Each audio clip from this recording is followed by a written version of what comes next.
And a very good evening to you. This is the Hot Seat, and in the Hot Seat this evening is Mr. Vasudeva Nanayakkara, who has made a name for himself as a parliamentarian and a very vociferous critic of poor governance and better government. Very good evening to you, Mr. Vasudeva. Very good evening to you, Faraz. And what I didn't say is that you are also a hectic public interest litigant. Now, some time back, you went to the Supreme Court and you petitioned the Supreme Court about the privatization of various issues. Now, in there were directions from the Supreme Court to various agencies to conduct investigations, further investigations into several matters that came before them. Several years later, you've written again and complained to the IGP that none of these things have been done, and I think to the Bribery Commission. Why is there so much of a laid-back attitude? Well, that is speaking loud about the so-called independence of these commissions and departments. Right.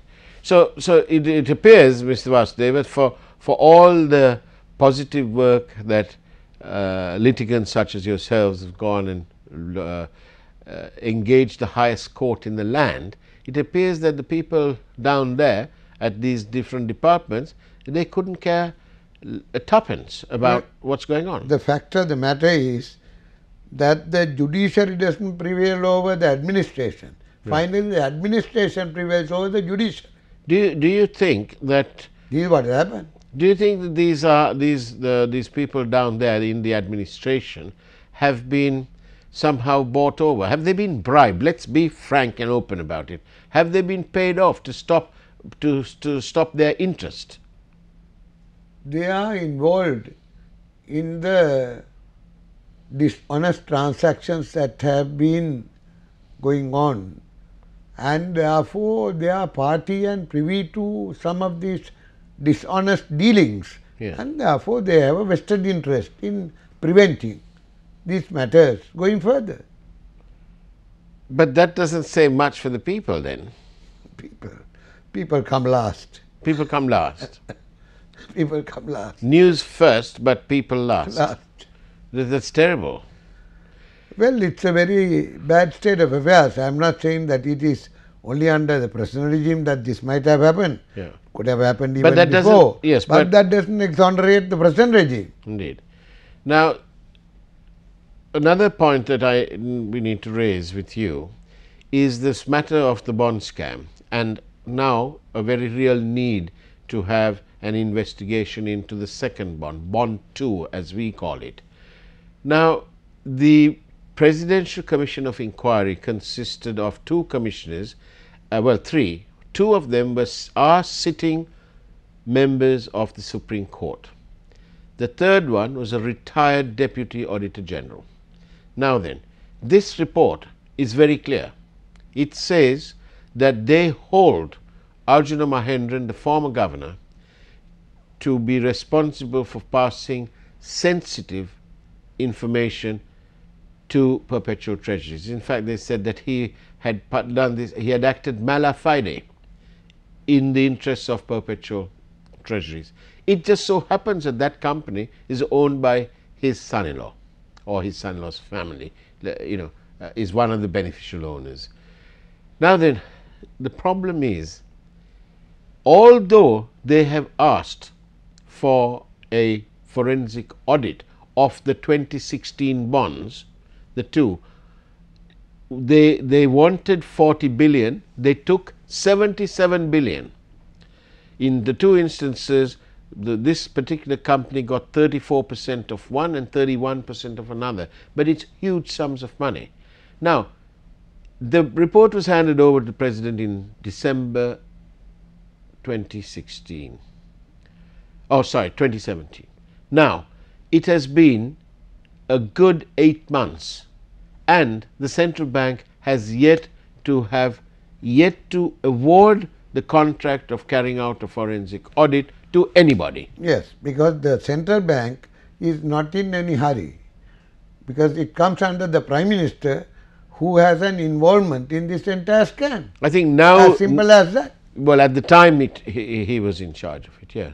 At the time, At the time of the bonds, the minister in charge of the central bank was the Prime Minister. Yes. So the Prime Minister has an interest in blocking the investigations and delaying them as much as possible. And Indrajit Kumaraswamy is a gentleman, but his hands are tied. But they also say that gentlemen are never in a hurry.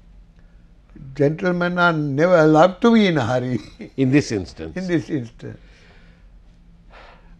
Do you think that Governor Kumaraswamy is out of his depth now that he is not being... Well, I think he is going to find it more and more difficult to remain in that seat.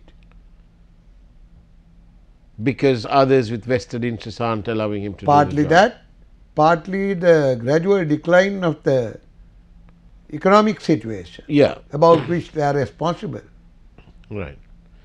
Now, it appears to me that government is going on acting in their own interests with their own agenda, irrelevant and without regard to the several promises they undertook at the last presidential election in 2015. Promises are made not in order to perform or implement, they are made in order to win elections. Isn't that the truth about promises and elections and power? That is what it appears to me, certainly at this, So that at this is time. it. So that is it. So we can keep accusing this government about the promises breached, Yeah. and the counterproductive or counter-effective measures taken against the people. Leave alone the promises. If they will only refrain from acting against the interest of the public, that would suffice. But here you see a government increasing the duties, taxes, and making the burden of the people unbearable. Indirect taxes, they keep on saying, no, we will reduce indirect taxes, but in fact they keep increasing. Now it is 83% of the total taxes.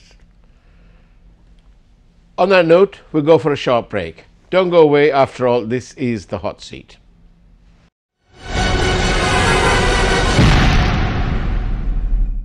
And welcome back to the Hot Seat. A very good evening to you. We are in conversation with Mr. Vasudeva Nanayakkara. Now, Mr. Vasudeva, the other point that I want to bring up is this blessed Singapore-Sri Lanka Free Trade Agreement, signed all these months ago, attracting controversy now, and we have got various anomalies. A quick but not detailed glance through the agreement revealed that there are some parts where Sri Lanka and Singapore are not on the same hymn sheet. Now, Mr. Vasudeva, it's become increasingly clear when I only did a very cursory glance at it. HS code 28444000. On the Sri Lankan side, we are permitting its entry. On the Singapore side, 28444000 is absent. Now, every product in the world has got an HS code. It's uniform code. So, when you don't see the Singapore side giving this code, permission for that code to be imported into Singapore, but it is on the Sri Lankan list, that means Sri Lanka is allowing it and the other side is not. And so it is, you can barely call it reciprocal or equal. The item in question is radioactive material, radioactive waste. Residue. Yes. Now, that is a very serious business. And yet, we had Dr. Harsha De Silva on the news recently, a couple of days ago, yesterday. They said that it is entirely reciprocal. This is not being truthful. It's being rather economical with the truth. And this is one of the big ticket items in this country.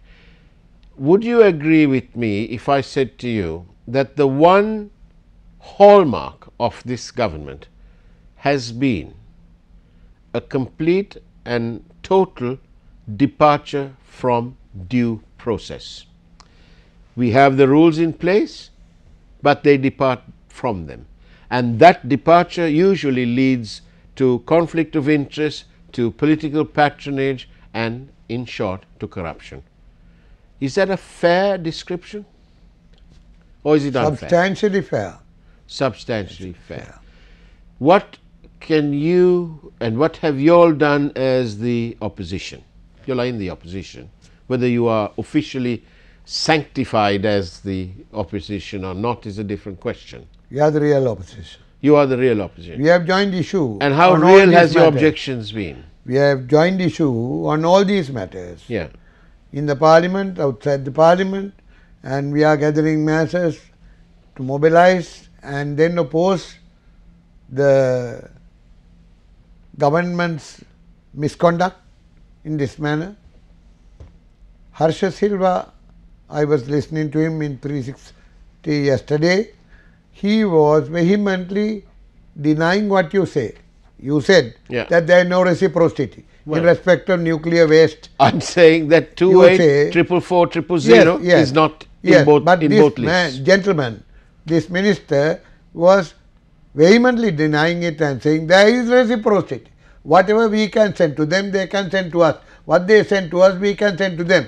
Notwithstanding the fact that we don't have nuclear waste. Yeah.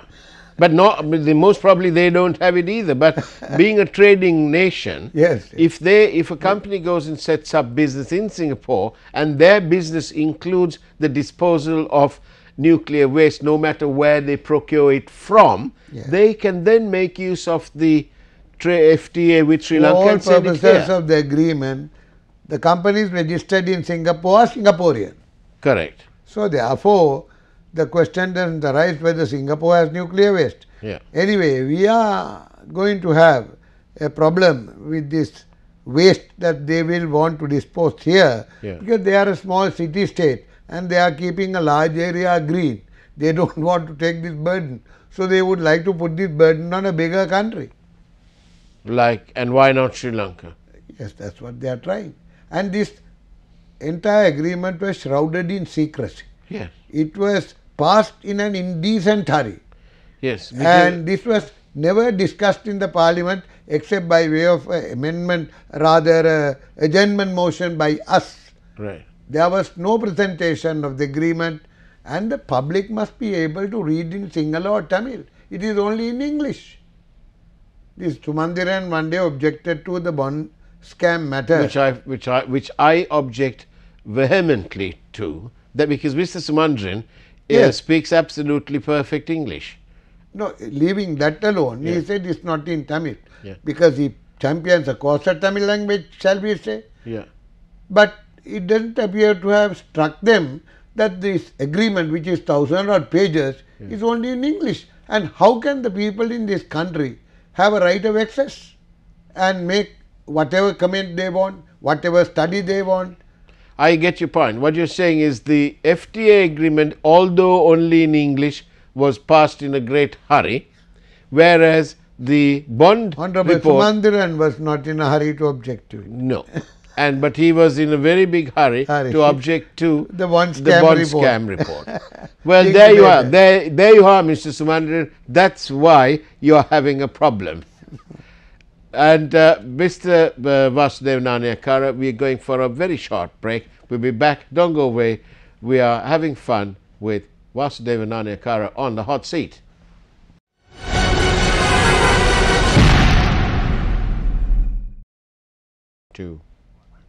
And welcome back to the hot seat. We're in conversation with Mr. Vasudeva Nanayakkara, respected elder statesman, politician still.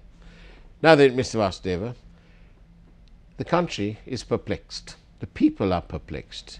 And that is when we see on the same page of some newspapers that the cost of living has gone through the roof and it's finding its own separate stratosphere. And on the other side of the same page, we are hit with the news that some members of parliament are getting a new allowance, 200,000 rupees a month, for doing their job. I rest my case. Why would we be not perplexed and not troubled?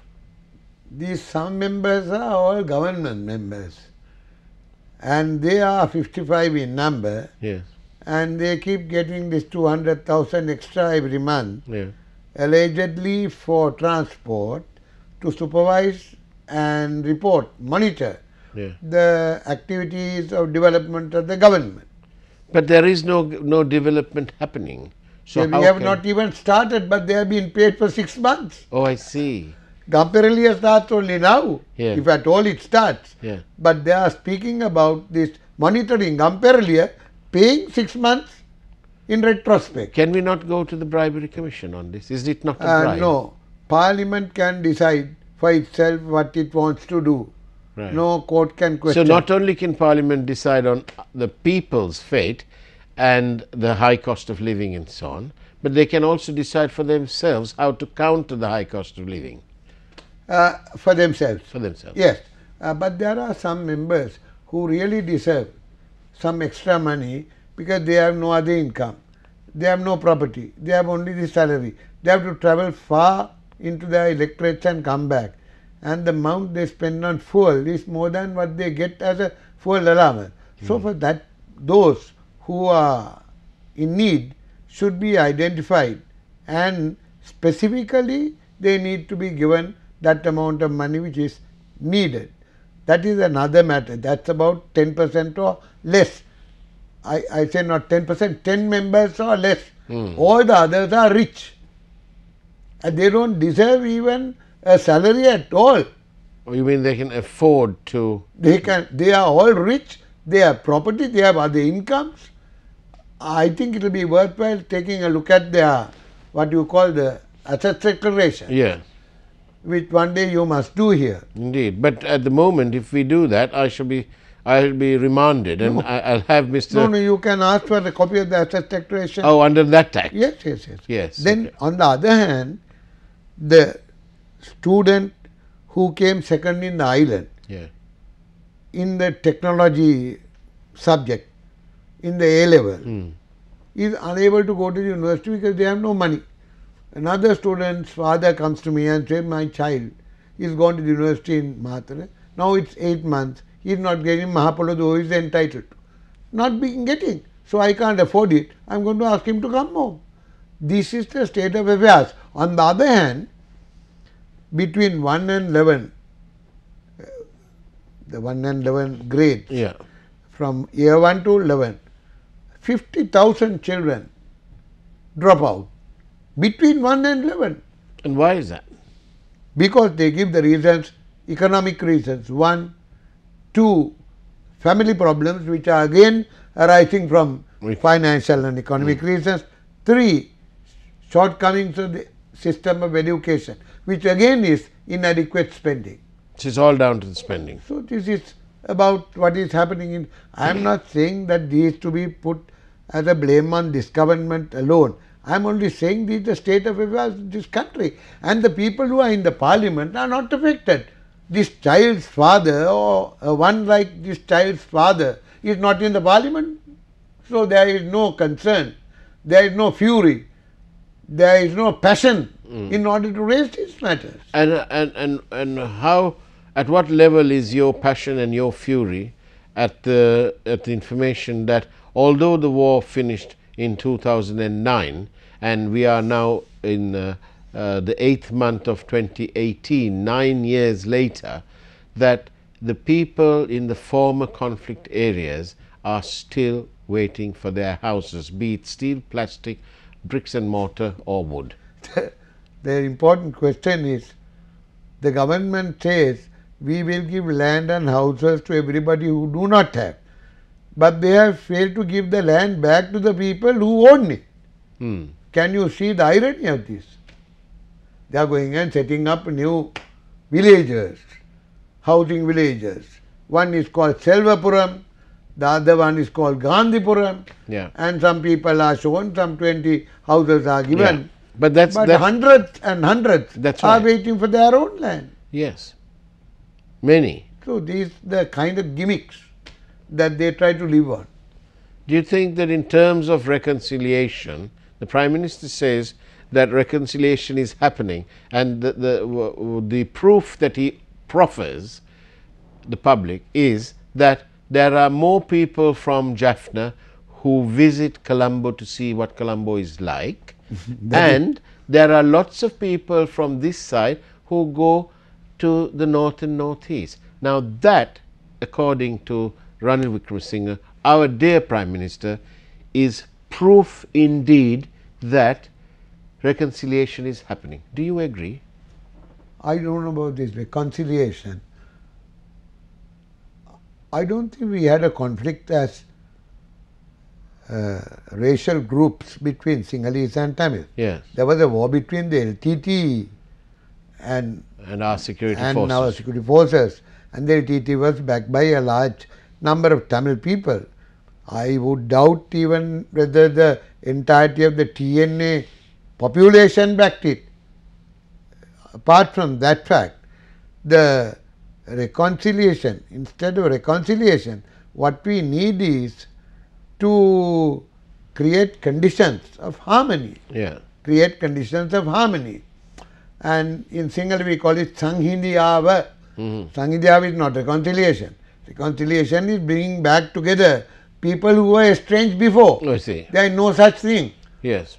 So therefore, the people were never estranged. No. So therefore, what we need to do is to create conditions in order to facilitate the people to find what you call a harmony as between them in their relations, which is best done by teaching the Sinhalese people Tamil, so that they can speak in Tamil, and the Tamil people Sinhalese, so that they can speak in Sinhalese. The ideal would be I should be speaking to my friend in Vaunia in Sinhala, in Tamil, and my Tamil friend should be replying to me in Sinhala. Now then, I have to ask you another question without which this interview cannot be concluded, and that is, what's all these strikes going on? The people are striking. There's complete chaos. People come to town to work, and they come to do their exams, and then at 3 o'clock they say, oh, we can't go home. You know, welcome to the land of the fort camp. You're going to have to camp on the floor. What's going on? What you call the net result of misgovernance.